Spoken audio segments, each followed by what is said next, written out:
So you would think getting a higher paying job would increase wealth, but for some, getting a raise means making too much to continue receiving public benefits and not enough to make ends meet. So it could prevent some people from looking for a higher paying job. NBC 10's consumer investigative reporter Bianca Beltran explains this unintended consequence called the cliff effect and how a pilot program in Massachusetts is working to bridge that gap. I took the first job that I could get, just trying to provide, trying to get back on my own 2 feet.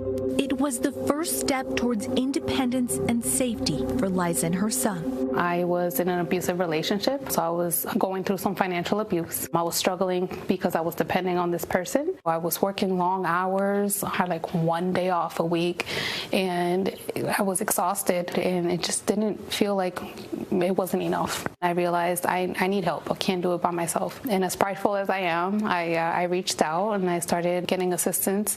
But then as soon as I got a job, those benefits started getting cut. Liza was experiencing the benefits cliff effect. It happens when a family's income increases just enough that they lose eligibility for public benefits like housing, healthcare, childcare, and food assistance, but not high enough to afford those needs on their own.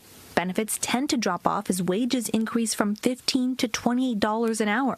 A new pilot program called Bridge to Prosperity aims to bridge that gap with monthly cash payments ranging from $300 to $700 combined with financial and career coaching. The goal is to help people climb the income ladder and successfully transition off of public assistance. This program has been life-changing for me. It immediately supplemented the food stamps. We lost all of it.